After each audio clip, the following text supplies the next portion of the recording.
O ministro Gilmar Mendes completa hoje 20 anos no Supremo Tribunal Federal. Um magistrado de notório conhecimento jurídico que defende sem medo de polêmicas os direitos fundamentais e a implantação de políticas públicas para os menos favorecidos. Natural de Diamantino, no Mato Grosso, Gilmar Mendes formou-se em Direito na Universidade de Brasília. Mas antes mesmo de concluir a graduação, Gilmar Mendes foi aprovado no concurso para cargo oficial de chancelaria e atuou no Brasil e na Alemanha, onde fez mestrado e doutorado. O ministro tem mais de 20 livros publicados. Na carreira jurídica está a Procuradoria-Geral da República e a Advocacia-Geral da União. O ministro saiu da AGU para assumir uma cadeira no Supremo Tribunal Federal no dia 20 de junho de 2002, indicado pelo presidente da República, Fernando Henrique Cardoso.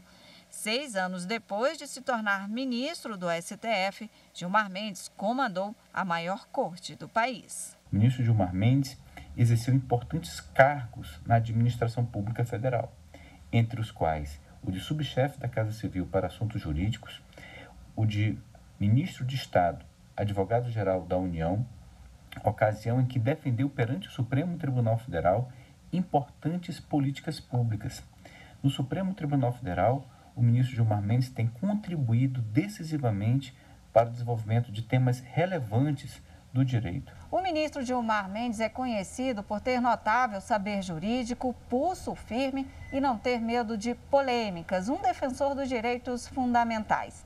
Nesses 20 anos no Supremo Tribunal Federal, foi relator de processos importantes, como, por exemplo, os ligados à Lava Jato e as questões que aproximam o judiciário à população, como a criação de juizados especiais.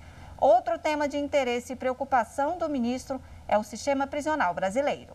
Sobre o assunto, o decano convocou várias audiências públicas com especialistas em segurança pública, com a sociedade e com operadores do direito para encontrar soluções para a superlotação das prisões e a substituição da pena em regime semiaberto por prisão domiciliar quando o Estado não oferecer vaga no sistema prisional.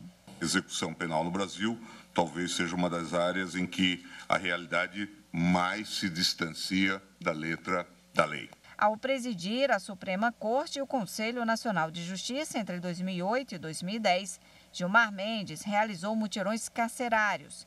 Em 1 ano e meio de trabalho, mais de 22 mil presos que estavam em prisão provisória com prazos vencidos foram libertados.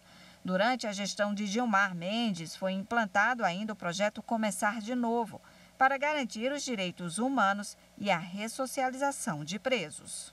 Quando um ex-detento consegue um emprego decente, é muito provável que ele não repita o erro. Isso é bom para ele, para quem emprega e para toda a sociedade. Entre as decisões mais recentes e de grande impacto na sociedade, foi reconhecer a constitucionalidade de um decreto estadual que proibiu, em caráter excepcional, a realização de cultos, missas e outras cerimônias religiosas de forma presencial durante a pandemia. A decisão de Gilmar Mendes foi acompanhada pela maioria dos ministros da Corte. Para ele, a proibição não feriu a liberdade de crença, mas era necessária para minimizar a crise sanitária. Todas as vezes em que ao longo desses anos o Supremo Tribunal se dividiu, a posição dele sempre revelou uma opção pelo direito enquanto ciência. Mas não se trata de um diplomata, mas também não se trata apenas de um notável jurista. Trata-se de um cientista do direito, na mais legítima acepção da palavra. E é com essa característica que ele aparece hoje aos olhos do país. Outra decisão de grande alcance foi a que determinou que o governo federal implemente, a partir deste ano, o Programa de Renda Básica de Cidadania para a população em situação de pobreza e extrema pobreza. O julgamento foi em plenário virtual.